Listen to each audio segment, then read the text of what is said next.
Nos últimos tempos, infelizmente, tornou-se comum, tanto na internet quanto no mundo real, a prática de preconceito, seja proveniente da raça ou da cor. Olhando tais acontecimentos, achei por bem fazer esse vídeo, explicando o elemento que anda lado a lado com o preconceito, qual seja, o racismo. Vocês sabem o que é racismo na visão jurídica? Racismo é crime? Alguém pode ser preso pela prática de racismo? Racismo e injúria racial são sinônimos ou são elementos antagônicos? Confira esses e outros pontos sobre o racismo na visão jurídica após a vinheta.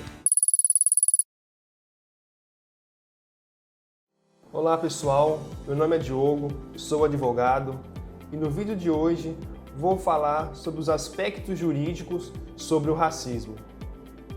Primeiramente, devemos entender qual foi a primeira legislação que passou a regulamentar essa prática discriminatória, seja proveniente da raça ou da cor, nos diplomas legais brasileiros. Devemos entender também como é que surgiu essa regulamentação na evolução histórica da legislação brasileira.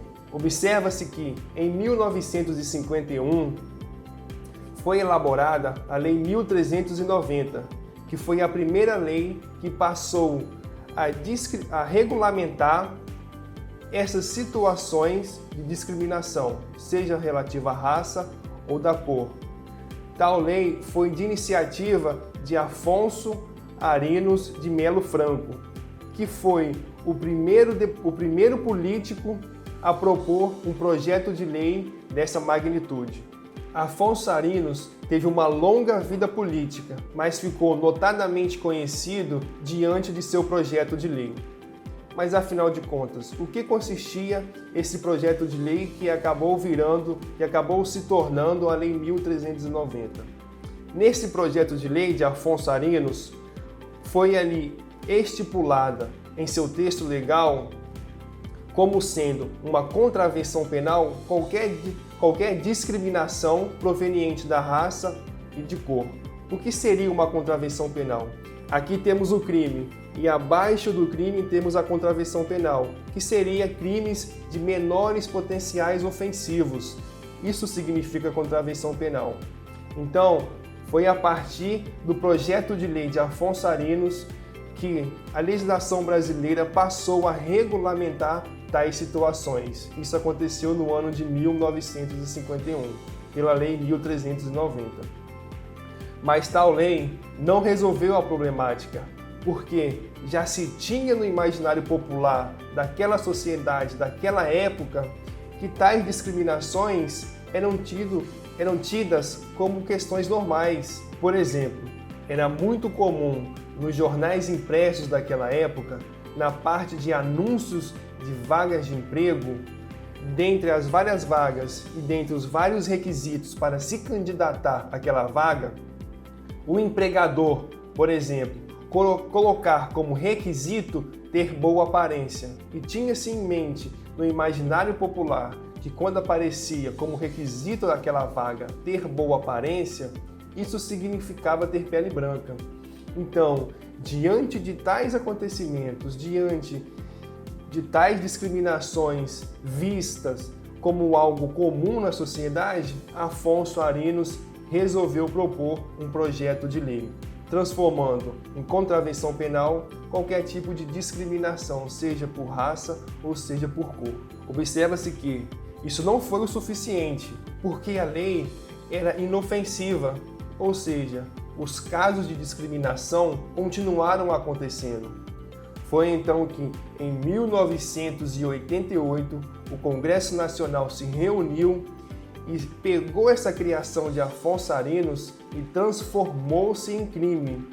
Pegou o que era contravenção penal na Lei 1390 e transformou em crime na Lei 7.716. Além disso, atribuiu, além da discriminação de raça e cor, colocou em seu texto legal discriminação proveniente de etnia e nacionalidade, ou seja, ampliou o rol, ampliou o conceito do que antes era só raça e cor, passando agora a ser em relação à etnia e nacionalidade. Além disso, foi atribuído também uma pena de prisão de 1 ano a 5 anos para quem cometesse tal crime. Então, observa-se que, desde 1951 até 1988, a política brasileira se organizou na tentativa de melhor discriminar, melhor regulamentar tal fato. Com o passar do tempo, mais e mais atualizações foram feitas na Lei 7.716, que ainda está em vigor no nosso país e que discrimina e que regulamenta as situações de crime de racismo. Mas observa-se também que o conceito do que é racismo também foi ampliado. Antigamente, em 1951, era só raça e cor. Em 1988, com a transformação do que era contravenção penal em crime, passou a ser raça, cor, etnia e nacionalidade. Hoje, observando alguns doutrinadores do mundo jurídico que escrevem em relação a esse tema, podemos perceber que dentro do conceito de racismo também está incluído a questão da opção sexual, a opção socioeconômica, a aparência, se a pessoa é muito magra, muito gorda, muito baixa, muito alta. Isso também está incluído dentro do conceito de racismo. Ou seja, as atualizações legislativas e o conceito do que é racismo vem se modificando ao longo do tempo para que a norma possa acompanhar a evolução histórica da sociedade. Mas, afinal de contas, o que é racismo de acordo com a legislação brasileira?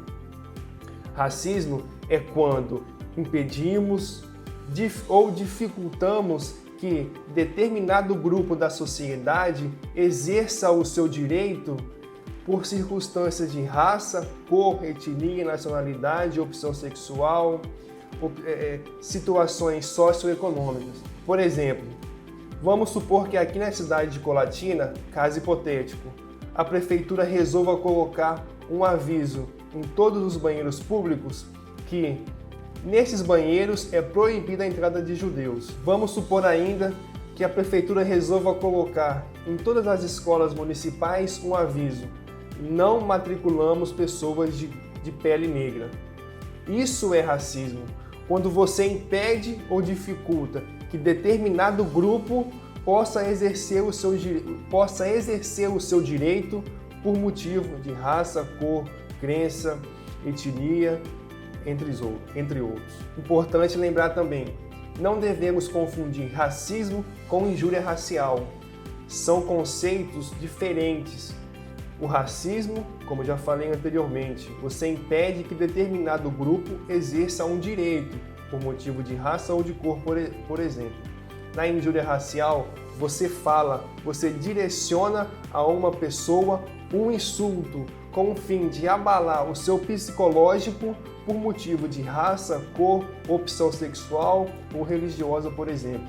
Aqui na injúria racial, você não impede que ela possa exercer o seu direito, mas sim a sua intenção é direcionar, é falar um insulto que tenha por fim abalar o seu psicológico. Então esse é o ponto principal da diferenciação entre injúria racial e racismo. Importante também lembrar que na injúria racial não há pena de prisão igual tem no racismo. É uma pena de reclusão que varia de 1 a 3 anos. Dada a extrema importância do tema, a Constituição Federal de 1989 regulamentou dentro do seu corpo legal que a prática de crime de racismo é um crime inafiançável e imprescritível. O que significa isso? Imprescritível, isso significa que o crime não prescreve ao longo do tempo. Pode-se demorar 1, 2, 3, 4, 5, 10, 15, 20 anos para se investigar, processar e julgar pessoas que, porventura, possam cometer esse crime. Mas ele não prescreve, dada a tamanha importância de se proibir e de coibir tal prática na sociedade. O crime de racismo também, de acordo com a Constituição Federal, é um crime inafiançável. O que isso significa? Determinada pessoa comete o crime, é conduzida para a delegacia, o delegado autua essa pessoa e prende em flagrante. Chega o advogado e pede a liberação dessa pessoa mediante pagamento de fiança.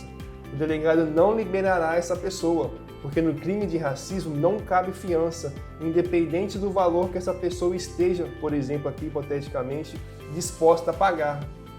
Então, podemos perceber que diante de tal importância e de tamanha necessidade de se proibir e coibir tal crime, é que passamos a ter então, diante do racismo, o caráter de crime, pena de 1 a 5 anos, inafiançável e imprescritível. Bom, pessoal, essas foram algumas considerações e algumas singelas considerações a respeito do racismo na visão jurídica. Espero que tenha contribuído e ajudado na compreensão desse gravíssimo crime que ainda insiste em ser praticado por algumas pessoas. Obrigado pela audiência e até o próximo vídeo.